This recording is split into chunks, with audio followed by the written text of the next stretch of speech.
Girlfriends, welcome to episode 6, season 2 of Shameless Ambition, the podcast. I'm Justine Eno. And I'm Lynsey Justine. And today we're going to talk about how we manage while juggling multiple pursuits of ambition, multiple projects, multiple whatever you're doing at the same time, how we manage that. I'm so excited about this conversation because I've always considered myself to be a multi-passionate woman, and for a lot of years I didn't realize that was actually sustainable and achievable as an entrepreneur to have multiple passions. But I feel like, it's just making the magic happen every single day, and it keeps life so exciting. Well, and using your favorite word, finding the integration. Oh, I love integration. I subbed it out for her because I would have chose a different word. Way to set that up then. You're welcome. But yeah, no, it's an interesting conversation. I think no matter where you're at in life, you have multiple things going on, right? So whether it's like big projects, maybe some personal goals or personal things you have lined up or family things, we always have lots on the go. So how do we manage that?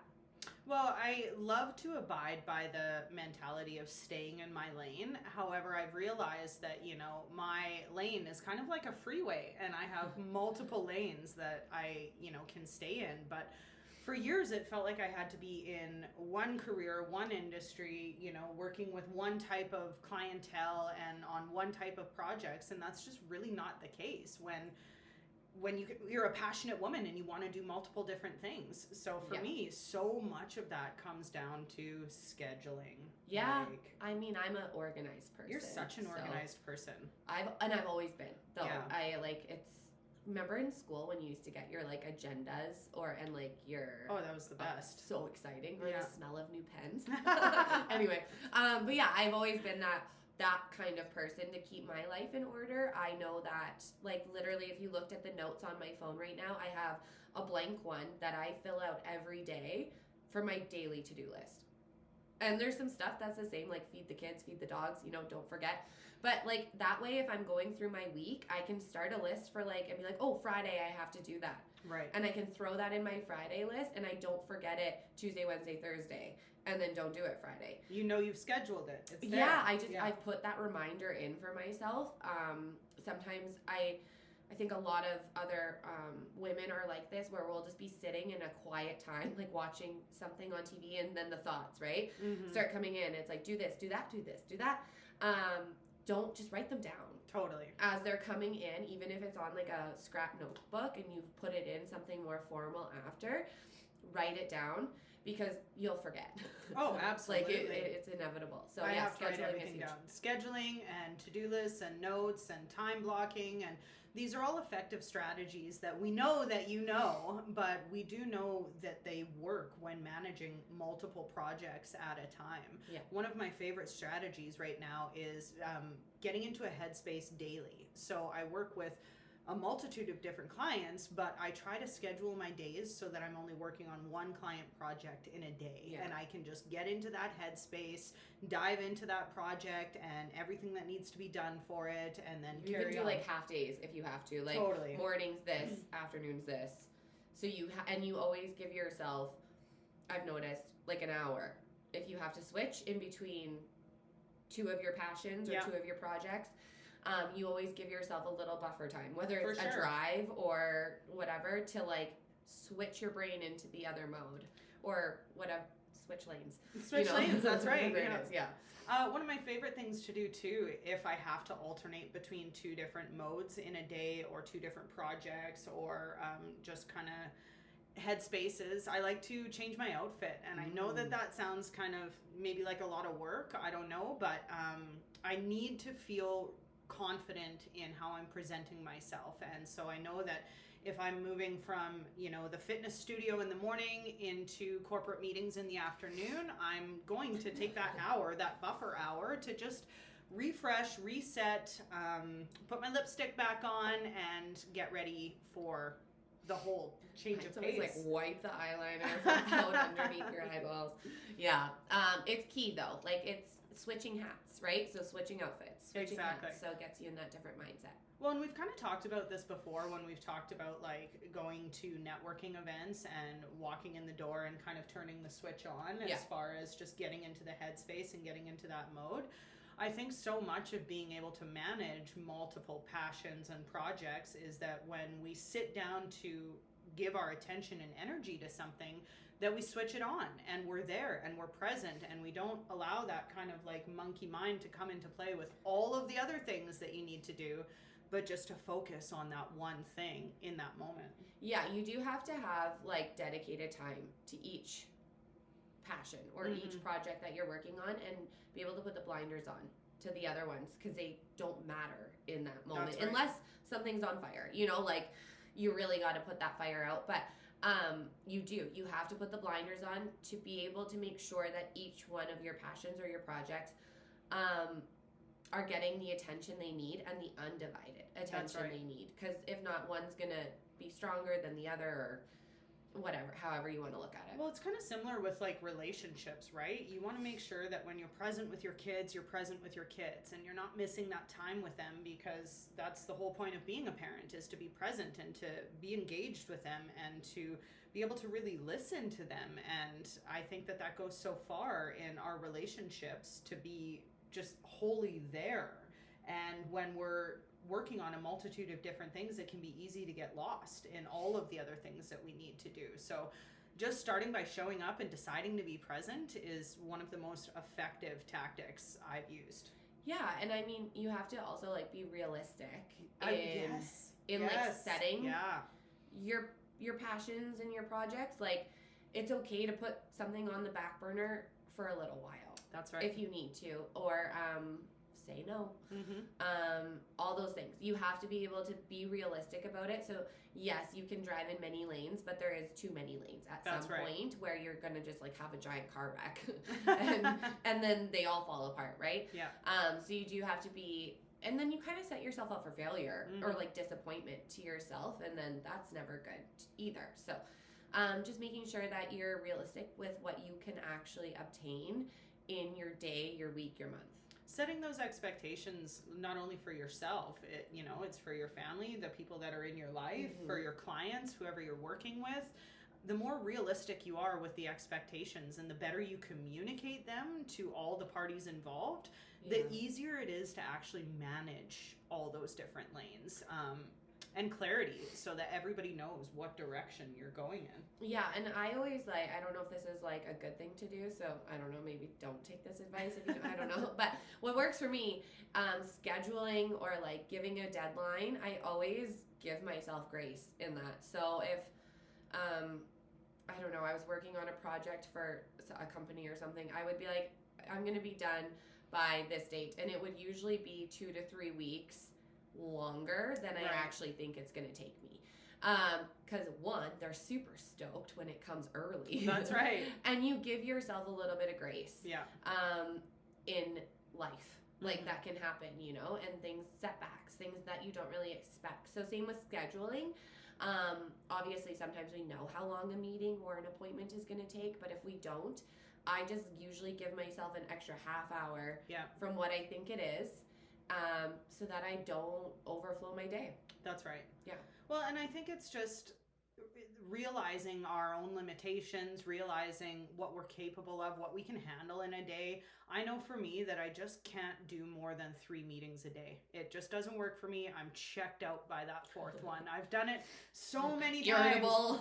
So many times over the years where I'm just like, by the time that 4th one rolls around, I'm just like, I'm not wholly there, and that's not serving anybody. And so I really do my best to manage my own personal limits and to ensure that I'm creating a schedule that is realistic for me, because it can be so easy to just fill it up. And all the things, like there's so many things when you're trying to do cool stuff, and managing that chaos in your brain can be hard sometimes when you're a multi-passionate woman. I don't know about you, but like what are your strategies for chaos management in your mind? We've talked about chaos management and how well I do at that. But different kind of chaos management. So we've talked about sort of like environmental chaos management, but how about that like in our brains where, you know, you and I have been in the storm of multiple projects and things happening all at once. I usually clean. You clean, and that's how you kind of like clear your mind? I do, yeah. Okay. And it's actually not something I realized until I was probably like the last couple of years is if I'm feeling really stressed out or really emotional, and it's not even like a productive clean, it's like, hey, that closet you haven't looked at in 3 years, let's take everything out and see what's in there. And then dust it, and then wipe the baseboards, and like, just girl, go clean a toilet. Like that would be way better of my time. But no, I think it's anything mindless. Right. I have to do to calm the chaos in my mind if I get too overwhelmed. Or I honestly find it's so satisfying to me to check things off my checklist. Oh, totally. So, yeah. I can look at that checklist and kind of feel overwhelmed some days of like all the things I have to do, and the thought goes like, Justine, how are you going to accomplish this in your day? From there, I usually like make sure I know what the important things are. Right. Like, what are the things that have to be done today? What things can be done tomorrow? Or like later this week that aren't so important? It'd be great if you got them done today, but if not, cool. Right. And then once you start checking them off, you're like, oh, that's such a game changer. I think that honestly is what calms my mind, is like checking things off my checklist, because, you know, I personally hate the feeling of like winding down my day. I say putting my house to bed and having it like a weight on me that I like didn't do something in that day that I was supposed to do. Right. Like it irks me. So that makes me feel better personally. What about you? Well, I totally agree that checking off that to-do list helps, and sometimes it's just like folding that load of laundry that I haven't touched lingers in the corner. It's just been lingering over there. You know, it's actually funny that we're having this conversation today, because this past weekend was a long weekend, and my life is so scheduled out now that I find long weekends really mess with me when I lose a Monday or a Friday. Or both. And I lost both this last weekend. All good things. I had a wicked weekend, lots of family time. It was great, but I woke up this morning and I worked out. I did a really intense leg workout and just kind of felt fried afterwards. You know, like I was just exhausted. Feels like done. A Monday. Totally. And like I just, my brain was in chaos this morning. I was thinking about all the things that, you know, I have coming up this week, and I had to kind of sit down and remind myself that, like, Lynsey, it's Tuesday. What do you do on Tuesdays? Get into your Tuesday headspace of the things that you do on Tuesday. And even just getting dressed for our meeting this morning, I was just like so frustrated getting dressed, and I never get frustrated getting dressed, but my butt's gotten a lot bigger, you know, since I've been working out, which is great. You still do, but your outfit was absolutely gorgeous today. Well, thank you. But I changed it like 7 times, and I never do that. And so I don't know what was going on in my brain this morning, but I actually left the house. I got myself a coffee and just went for a drive around GP just for half an hour, just killing time by myself, listening to the radio. And that's actually what I do when I need to calm my brain down. I just cruise around and just look at stuff and think about things and remind myself. Existential. Yeah, I don't know. It's just like I feel like I need to kind of remove myself from my space when my brain gets chaotic like that, because this is my to-do space. Like I work from home. So well, and everything looks at you. Everything looks at me. That's a great way to put it, actually. Yeah. So it's like I almost can't really calm my brain down sometimes when it gets like that. But yeah, I think that just having that strategy to either let go of the chaos in our brains or just to refocus, reprioritize is really what helps us figure out what lane we need to be in for that day anyways. Yeah, so. Tyler, well, honestly, he'll be like, why are you so irritated? I'm like, every room I walk into, my mess looks at me in the face. Right? And it is though, right? Yeah. It's one of those feelings that it's like, okay, I'm going to go to the next room just so I can like, and then there's something in that room and you're like, cool, I'm going to go sit in the closet. Right. But yeah, no, it's hard. So you do have to remove yourself. I know you love music a lot too, to like clear your brain. So. Well, and it's like, sometimes I'll put on a podcast and maybe it's the right podcast for me in that moment. Maybe it's not. It's always a gamble. You never know, but we're the right one. We're the right one. That's right. But just music, there are so many just songs that just teleport me to a different place of just zen and calm. And I always pick whatever genre that I just kind of need that mood booster of, You know, when I'm feeling chaotic, I don't listen to EDM or, you know, anything that's going to make me feel more chaotic. But yeah, it's just recognizing that feeling and then actually doing something about it is what kind of helps me control the chaos. Yeah, and I think like you also have to be okay with like you only do what you do in a day. That's right. You do. Like, yeah, we're all super women. We are, like, or Wonder Woman ourselves. We are in our own ways, but sometimes you just have to like literally let go of like, well, that was a day. Today was today, and I got what I got done, and that's right. What I didn't will be there tomorrow. Is everyone fed, alive, and well? Yep, cool. Exactly. But yeah, it's just being realistic. What else? Do we talk about scheduling your time? What else? I think that there's a conversation to be had around just like our multiple personalities as women, in the sense of just the things that drive us, right? Like, I think there are a lot of women out there that want to give back to their community, that want to create a reputation for themselves, that want to do something that they're passionate about. And these all require different sides of us. And so as far as kind of juggling all these different things, being able to shift between these styles is a talent that I think really helps to managing all of these different passions, knowing that it's okay to show up a different version of yourself in each moment. Oh, sorry, I have a cold.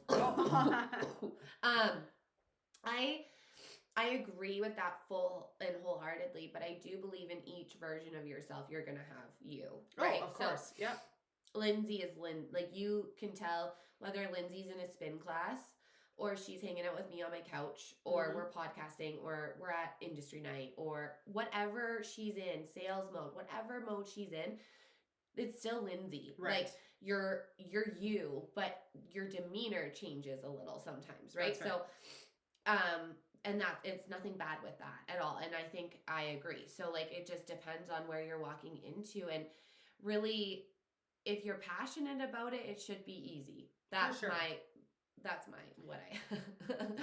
just I use the concept of style shifting to kind of make sense of this in my brain, as far as like, I show up at on-site and have to use a certain component of my personality to plan things like industry night, for us to work on, you know, the NAF tour, for us to create all of these big things that we're working on. But then I might go to the fitness studio the next day and I show up with a side of my personality that's enthusiastic and energetic and strategic. And so when I say a different version of myself, I just mean that I'm using different qualities that I know I already have, and I'm just presenting those qualities because that's what's needed in the moment. And so it's never about being inauthentic. That authenticity is always there. It's just the style shifting and the acknowledgement of shifting styles and essentially shifting gears, putting on different hats. Different energy is needed. Different energy is needed. Exactly. Yeah, 100%. I full and wholeheartedly agree with that. Yeah, I do. And you're really good at it. Knowing, it's like reading a room, right? Totally. So you have to know, and sometimes it's different, right? Sometimes, like, so you say with on-site, like, you come in and we plan, but then on actually industry night, it's a completely different vibe. Exactly. So you just have to read the room, and be confident in yourself that you can bring the energy that needs to be brought. That's it. Oh, and it's already been brought. Yeah, but if you do, you have the confidence in yourself that you can bring the energy that you need to in the moment, and you'll be fine.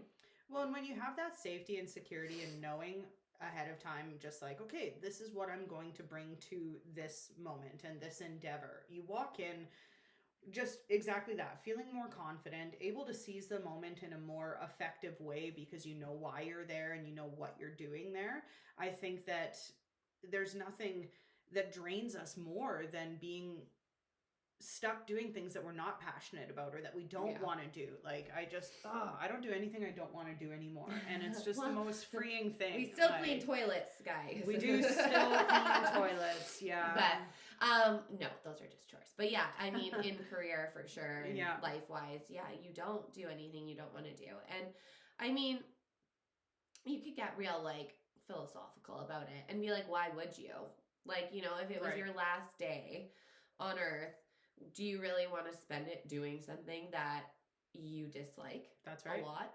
I mean, there's things like, again, we have to do every day that sometimes, you know, we don't enjoy. Mm-hmm. But are you going to really invest your time and your energy into things that suck it away and like don't give anything back to you? Ew.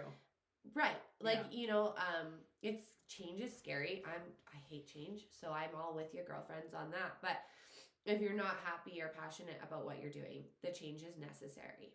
I think that was one of the hardest, biggest realizations that just slapped me in the face was that I needed to be passionate about what I was doing and about who I was working with and who I was surrounding myself with, because there was a bleed happening in my life that was just constantly flowing, of like my energy just flowing out in places that just wasn't serving the woman that I wanted to be. And so I think, I mean, I love change and I am all for it. Massive change maker. Sometimes it bites me in the ass when the change is too big and I wasn't ready for it, but I am always ready and willing to accept the consequences of that. And since I started to make my decisions based around my passions, I don't feel that bleed anymore. Yeah. You know, I feel like I've closed that off and I just feel healthier and stronger every day because that energy is flowing and staying in my body versus going places where I just don't feel like I'm getting anything back from it. Mm-hmm. And I think that as a multi-passionate woman, the power of no and using that in my life without guilt or shame is how I've been able to pursue multiple passions and projects, because I'm only choosing things that make sense for me and saying no to anything that doesn't feel right for me. Yeah, 100%.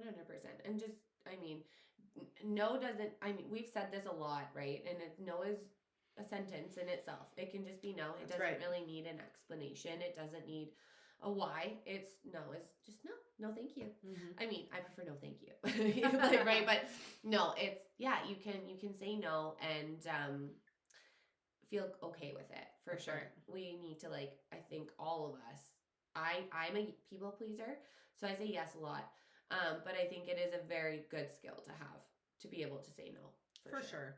And it does come with time. You know, there's always, you don't want to let people down, or sometimes it's just you do something because you feel like you should, or maybe the perception of, you know, what people will think of you after you do that thing and that's why you do it type thing. But it just, life really is so short. And if you want to build a career out of your passions, you have to spend your time on your passions and with things and people that contribute to that. And life just feels so much better when you're passionate about what you're doing. I never really realized that until I did my yoga training. I was waiting for yoga to come up because... No, well, it's just, so I never did bad in school, but I never like did great in school. And it was probably because I didn't try hard enough, but I didn't. Like I passed everything. I got okay grades, but I never just like understood something so easily, or it came to me. I always had to work at it to get like the okay marks. And then I did my yoga teacher training. And the one I did was out of Calgary, Alberta, and it is one of the only ones that you have to do a written exam and pass it to get your training. Oh, okay. So lots of them you don't. You just have to go put in the hours and do your stuff and show up and you get your cert. But the one I did, you have to do a big written exam at the end. So, and there's anatomy and it was a lot. So I was like, okay. And I remember learning that stuff so easily. Like it was like I could read it and be like, okay. Oh, wow. Because I wanted to. Right. Because I was so passionate about it that I was like, yeah, like give me more information. Like let's dive deeper. Like this is exciting to me. But I was passionate about it. And it lit a fire in me. It filled my cup. So it didn't feel like work. It felt like work on myself, you know, but it didn't feel like actual work. So yeah, I think that you know when you're passionate about something, and you can definitely tell like how hard, if something is resistant and hard as fuck and like you're pushing and pushing and pushing and it's not moving, go on to the next one. Well, isn't that so cool though, how like it just clicked for you because you were passionate about it? And it's like, had somebody told you, hey, Justine, learn all this anatomy in high school, you'd have been like, what? And the like way I started my yoga teacher training is absolutely ridiculous. I think I did yoga, like I did 3 yoga classes. And then decided to become a teacher? Yeah. Like I had no idea that's it. Wow. No, okay, sorry. It would probably be maybe 11 because I did like a workshop, but it was like a mom and baby class. So it wasn't really yoga. Yeah. It was, but our babies were there. So it wasn't like the full yoga experience. And then I remember my friend Miranda took me to my first class, and it was with Bonnie Gregg, who is like one of my biggest mentors in yoga still to this day. And the class blew my mind away. I remember she asked at the beginning, she's like, do I have any newbies? And I was like, hey. This one right here. Just like announced it. Yeah. And then I went to one more of her classes, and I am not, I don't know. I don't really like to ask people things. Like, it makes me uncomfortable. Okay. Or to like, I didn't know her. So right. I was just like, okay, I'm going to ask this amazing teacher who also owned the studio, where I can take my yoga teacher training. Keep in mind, the class I just took with her, I was like, yeah, I'm a newbie. And she looked at me and she was like, so she gave me some references, and then I followed up with her, and I'm like, okay, I'm going to take this training. I need a letter of recommendation. Would you like to write me one? And she looked at me and she's like, I don't really Based know on you. What? Yeah, she's like, I don't really know you. And she's like, I mean, I guess maybe like write me an essay about yourself. Here's my email and send it to me and we'll see. And so over the next couple of weeks, I was like diligent in going to every single one of her classes and like showing up. But yeah, I didn't do yoga before I took my yoga teacher training. I love this story so much, A, because it's something I didn't know about you. I honestly thought you had been doing yoga for years before you became a teacher. No. And B, how this spark turned into a flame that you still carry with you to every day. Every single day. And like, I think that that's such cool evidence that we can still discover, you know, these incredibly fiery passions that we have throughout life. Oh, like, you're never too old to you're start never something too old new. To start something no, new. So never.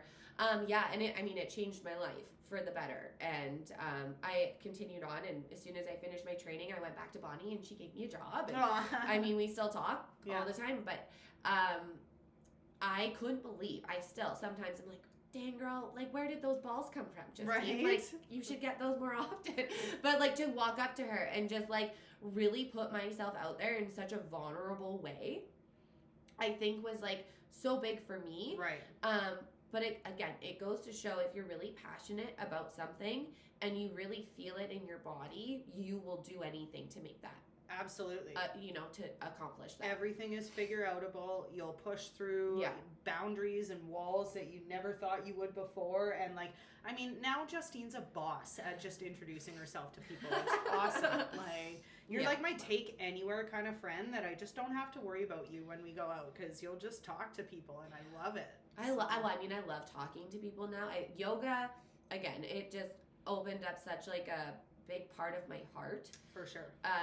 That I don't even care what we talk about. Oh, if, you know what I mean? Just to like have a conversation with someone. I just love connecting with people in general. Right. And I think most people I meet are really cool and have a cool story. So that's right. Yeah. Well, everybody's got a story and it's totally unique. And, I think that it's having passions like that just kind of ignite out of nowhere and then stick with you for the rest of your life is just such a clear sign that is one of your lanes. Oh yeah. Like until maybe, who knows? I'll be doing it at 99.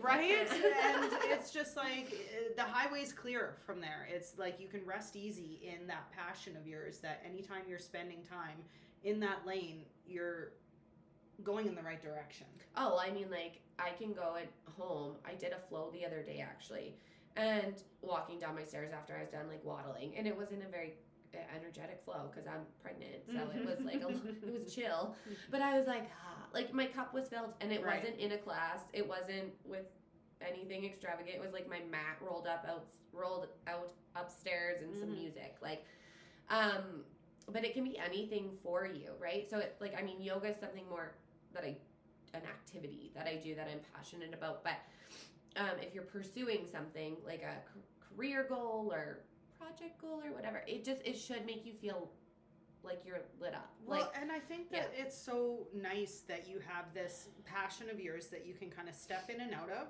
as it works for you, in a sense of like, you know, after you've had this baby, maybe you get back to some more teaching, and that's what really helps you kind of just get back to feeling like yourself again, and just healthy and get your body back type thing. And or maybe it's just the thing that you meditate through and just kind of, it's just a personal thing for a while, right? But I mean, yoga finds me every day in some shape or form, whether it's through mental or physical. Yoga finds me in every day. But I do definitely like ebb and flow with sharing that. Yeah.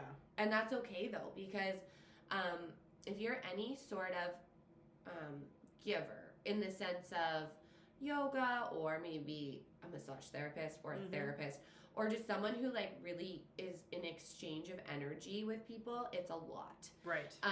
It's heavy. And sometimes you're not in the space to take the heaviness. Right. And again, so we go back to, it's okay to say no. It's okay to put something on hold. It's okay to step back. It doesn't mean it's going anywhere. That's you know, right. like if it is a true passion or ambition, it will be there when you're ready to pick it back up. But you have to protect your energy and yourself, right? So that's where I usually land, is like, I mean, I would still obviously do a pop-up class or whatever right now, but to teach consistently, I don't have that energy to give to people, and that's okay. But when I do, watch out. That's all.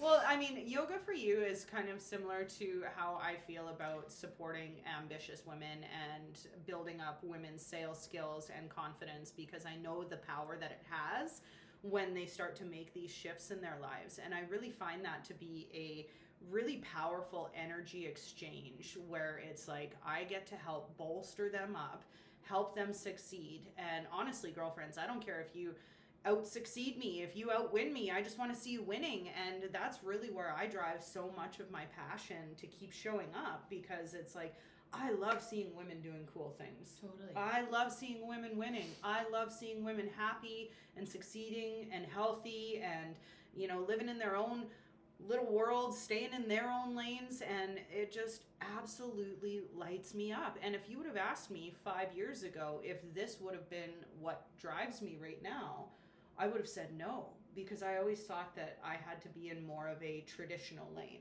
I guess. I never would have thought that like working with women could really be what drove me. Totally. Yeah, and so it's been a really cool, awesome, wild ride so far, but that's where my passions lie. And I do have to be careful about my own space as well, where it's just like I can be so guilty of like giving, and then not taking the time that I need to recharge, or not making sure that the energy exchange is equitable and fair.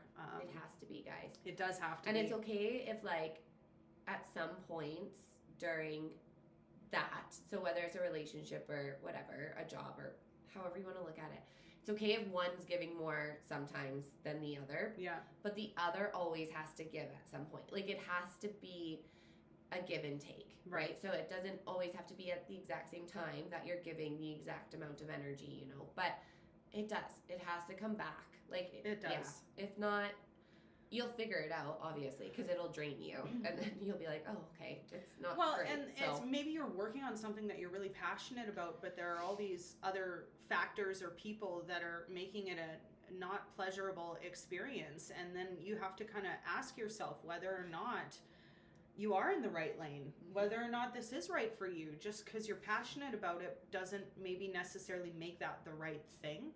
If that makes sense. You're maybe not going at it the right way. Right. Because, so like, we'll just use yoga as an example. It might not make sense to you, but so say, you know, you did your yoga teacher training and you go and teach and it's sucking your energy and you're not getting anything back.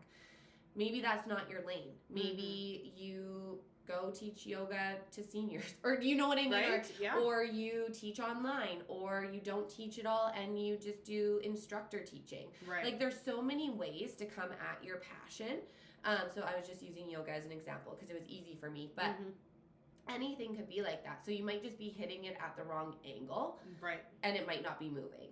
kind of thing. So just the wrong iteration of your passion, you know, like Michelle Romanow talked about at Shameless Ambition, how she is where she is today because she followed her passions and just iterated until she found the right formula. Just kept changing it. Just kept making those changes, those little tweaks that allowed her to create the life of her dreams and build these massive businesses. If you've never heard her caviar story, I suggest YouTubing. It's pretty impressive. It's pretty good story. And so I really believe in that when we identify as what you might call multi-passionate women, is that we have to give ourselves that grace to make those tweaks and those iterations and understand that just because something didn't work here doesn't mean it's a failure. Yeah. Just because you're struggling here doesn't mean you're doing the wrong thing. It's about analyzing and then creating that right integration for all of them. My quote has the word balance in it today. I was like, should I change that to integration for Lynn's? Yeah, you know, like, honestly, I think that there's a case to be made for balance, and it just... It makes so much sense for so many people, but balance confuses me, and I think that it's just something that, like, the way my brain operates, like, I look at my schedule in a week and nothing about it is balanced. It's just integrated. Yeah, so, I get it. Yeah, it's good. We've had so many conversations about balance and integration. It's like data or data. What do you say, right? Like, it's like, oh. Data? It depends. Data. You know, sometimes I catch myself saying data. Oh, okay.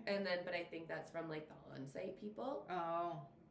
That's just what they say. Maybe some of them. Maybe we should start a poll. That's what engineers say. Data. Yeah, data. It sounds more authoritative. Their pinky ring. Data. Sorry. Respect to all engineers. Anyway. Love you guys. Totally. But yeah. So where were we? So we were talking about integration. Where were we just talking about? Oh, we were just talking about giving ourselves grace and making the adjustments as needed. And my next point was rest. Oh, yeah, good point. And you did bring up family weekend. Like, you just had... It wasn't really restful, though. Like, she didn't rest. But she had lots of recharge. It was pretty pedal to the metal, She had lots of family recharge. Yeah. Got a tattoo. Yeah. You gonna show it? Yeah, I'll show it. I took show it. I took the second skin off just before you got here. It's nice so little pretty. 4-leaf clover, because I'm Irish. And... yeah, it was just a personal sibling tattoo that my siblings and I have talked about for a lot of years. And my brother was in town this weekend, so we went and got it. And I was reminded that I'm pretty tough. I'm pretty tough, but holy man, crap, does that hurt. Oh. It's like you don't remember until you hear the sound of the gun start again. And then you're like, and then it touches your skin, you're like, I think it was a good reminder of just, like, grit your teeth and bear it. And, like, there are definitely lots of times in life where we kind of just have to grit our teeth and bear it. And I swear a lot when I get tattooed. Yeah. And actually that mentality came into play this morning during my workout, when it was just like, okay, just get through it, Lynsey. And, you know, on that just note of passions, like, sometimes you do just have to grit your teeth and get through the tough stuff so that you can continue moving forward. Push through. Exactly. Yeah, so. And I mean, honestly, you always look back on the other side of it and you're like, I did that. Absolutely. You know, like, there's not too many times where you, like, push through something that's, usually if it's hard to push through, it's worth it, right? I think so. There's always a lesson to be learned or some sort of growth to happen. And I love that quote where it's like, you've made it through 100% of your bad days. Mm-hmm. You're still here. And I find so much safety and security in that, like, is this the worst day I've ever had? No. Then okay, I'm going to make it through. Whatever it is. Yeah, I mean, I don't know how I like, I struggle with this one. Yeah, I mean, you just got to get through it. I just try and remind myself that tomorrow is a new day. Right. Like, I will look back 2 hours from now and this will be, you know, like, not this, but like if I'm going, like, I make this sound awful. So if I'm going through something really bad, or I'm really nervous about something or anxious about something, I'll always tell myself, like, hey girl, in 8 hours, you're going to be at home sitting on your couch and this is all going to be over. Yeah. So I just try to give myself, like, that light at the end of the tunnel. Like, I know it does end. Yeah. At some point, whatever I'm going through, it will end. Mm-hmm. And that kind of gives me comfort personally. So. Oh, I'm totally in the Yeah. same boat. Is just when I didn't mean the podcast. Sorry. I was like, fuck. That's bad. But it's like sometimes you have to just like mentally gear up of just like, okay, I got to do this, and this today to check off those, you know, few most important things that like, if I do those things, I'll feel productive. And, you know, maybe I'm not in the headspace for it today, but I'm going to do it anyways because this is important to me. I'm passionate about this. This is a priority. You know, we talk about the podcast all the time where some days, like, we didn't sleep the night before. You've got a baby, you're pregnant. You know, I got a diabetic kid. But this is important to us, and we're so passionate about creating these conversations and sharing whatever strategies or stories or tips or tricks that we can so that, you know, maybe somebody else feels a little safer in approaching their passions. Oh, and I said this like before on the podcast to a different topic, but there's been times where, you know, it's hard to show up today to do this, but at the end of it, I'm so happy I did every time. Of course. Every single time. There isn't not a time that I was like, man, I really shouldn't have shown up. Like, that's never, no, that hasn't happened. So, you usually don't regret it. And I'll go back to like the right decision is the hard one usually. What, totally. And it's just like, we could always find excuses. There's always an excuse for everything. And if you want to make your dreams come true, if you want to create a life that you're passionate about, sometimes you do just have to show up and you do just have to do the things, and you have to hold yourself to a higher standard and not let yourself make excuses, because we carve out time every single week to record this podcast. And sometimes there are things that come up where we just have to do it a different day or we have to reschedule. But we work very hard to avoid that, because we know that when we have it scheduled, we do it, we show up, we walk through these doors and we turn it on and we're present and we're here. And it literally screws with the rest of our week if we don't do it. Because we're so scheduled. Well, and that's what I was going to say though, is like lots of times if you don't do that thing, you're supposed to, whatever then it you is, got to make it up you later. got to do it tomorrow or the next day. And you feel like it's even more chaotic because now like all the shit you put off today, you got to do tomorrow, plus all the stuff you had to do tomorrow already. And then like it's a snowball effect, right? So, I do believe in rest. Like I honestly am like, sometimes you just got to like sit down and be like, oh, I'm done. Like, you know, I'm done. So listen to your body, obviously, but know that your mind will tell you to quit about 1,000 times before your body actually will. That's right. So just a gentle reminder of learn to rest, not quit. And just by taking a day doesn't mean that you've given up on all your dreams and all your passions and all the cool things that you want to do. It's just you're allowing yourself to recharge. Or like have a rest day, but like in a workout sense. So it doesn't mean you just like sit on your couch all day. So your rest day could be like sitting on the couch, sending some emails. Right. Or getting some creative thoughts out, or scheduling your next month, or, you know, whatever. It doesn't have to be a complete waste of time to rest. But it can be maybe more of those chiller tasks where you don't have to be like up, moving around, driving here, driving there, doing this, using a ton of brain power. It can be something where you can throw on a mindless show or music or whatever works for you and kind of just plunk away at something, but still feel productive.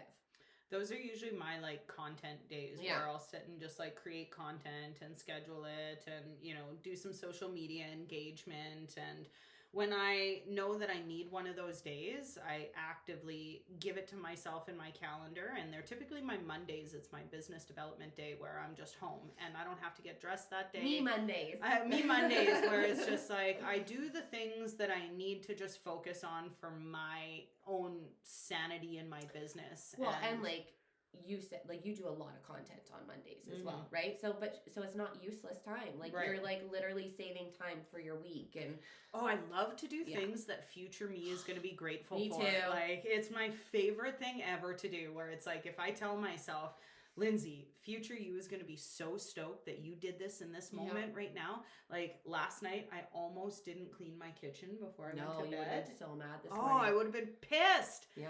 Woke up at 5 o'clock this morning, came out into the kitchen, and was instantly just like so happy of myself. Yep. Like, yeah. I am very much that way too. I will like talk to myself, sometimes out loud, I don't know, and be like, Justine, do it. Yeah. Like, future you will be so stoked, you know, like put the crock pot meal on, girl. That's right, Because when you go home, you're going to be stoked. Yeah. Well, and it's like that point you made earlier where it's just like, if you don't do it now, you're still going to have to do it later. And then it's like, I almost feel more proud of myself for doing it in the moment that I should. Like, I almost get extra kudos because I did the dishes in an appropriate amount of time. Yes. I hear that. But it's just like, it can feel so overwhelming if we just let stuff pile up as far as like, oh, I'll do that in the future. I'll do that in the future. It gets too big though. It does get too big. Yeah. And I have just learned such a big lesson about consistency in the last few years that's why my life is so scheduled right now, because I know that in order to, you know, drive in all these multiple different lanes, I need to stay consistent or else I get too far behind. It's too hard to play catch up. It's like I put myself in my own little car wreck that then I gotta climb out of. So I don't know if I've mentioned this on the podcast. I might have, maybe not. No, baby. There, and this should have been my closing quote, but it's not. It's more of a theory. So Buddha has a theory, and it's basically you don't leave a room. When you leave a room, it should look like you never entered the room. Oh, okay. Just a simple concept. Same with leaving people. You should never leave people worse than you found them. You should always leave them better than you found them, but you should never leave them worse than you found them. So I use that theory in my life of if it takes less than 5 minutes, just do it. Right. Literally, if I'm walking by something in my house or if it's an email that comes in, if it's going to take me less than 5 minutes, I'm going to do it right now. Totally. Right in this instant. Because if not, it's going to be on the list. It's going to feel bigger. It's going to get bigger. Who knows, right? Like maybe that email now has 10 threads to it and you're like, I have to catch up. Yeah. Or the basket of laundry had 3 more added to it or whatever. It just gets bigger. So if it's less than 5 minutes, just do it now. Well, and there are some things that are just like consistent daily activities, right? Where it's just like, if you just mentally get into the headspace of like, these are consistent daily activities that I need to perform in order to get where I want to go. We want to have clean homes. You got to clean as you go all the time. You want to progress in your career and be more successful. You have to show up consistently every single day. And I feel like by adopting these daily activities of just pursuing a little bit each day and these practices of touching that email once, just respond to it in the moment. Like if you open the email, read it and respond. Yeah. I know I am so guilty of that. So I flag. So I'll open it and read it and then I'll flag it if I need to respond. But I do find that I'll like open up my email and I'll have like 10 flags and I'm like, oh, like I have to respond to them all. Yeah. And then I feel like it's going to take me forever and it usually doesn't. Like it's usually done 10 times quicker than I think. But it caused me anxiety that it didn't need to be there. Totally. Like, or chaos, you know, the feeling of chaos. So yeah. I'm literally the worst for that. Like here I am just preaching like crazy. No, but you know it works. Touch it once. It just shows I just gotta be better at it. Like, we're sitting here giving advice that we know does work because we've done it and it works, but it doesn't mean that we do it all the time or that we're perfect. I'm trying out a new habit with email because I literally have, I just got a brand new S3 email the other day. I have an on-site email, I have a personal email, I have a professional email.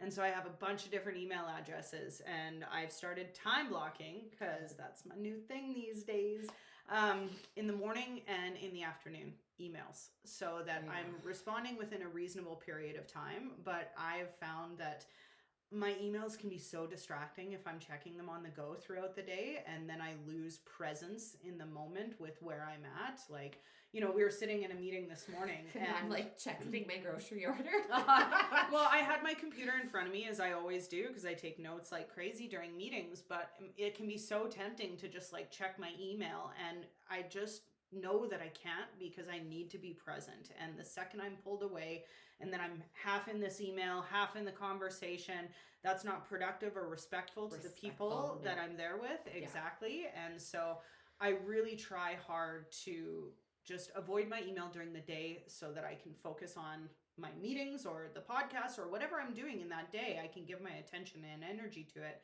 And then, you know, take those 20 minutes just on the couch, kind of just responding and following up on things. So. Yeah, no, but definitely agree. I'm bad at emails too. Well, I'm honestly so impressed at how good at them you are, to be honest. No. Like, you respond so quick. I think I need like a MacBook.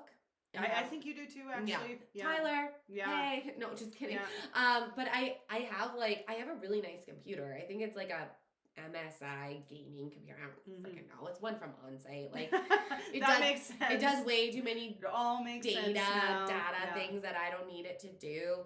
But I get really annoyed with it because I'm like, I feel like if I have to type out a big email, I don't feel comfortable doing it on my phone because then at the bottom it always is like sent by iOS, and I'm like, I can't. It just doesn't feel very professional to me, especially if it's already been like banter back and forth. I'm fine with it, but if it's like an engagement email or our first response back and forth, I don't feel like it's professional to say sent by iPhone at the bottom. That's just a me thing. Yeah. So I'll be like, I have to pull out this big freaking thing and pop it on my counter and open it up. And then for what?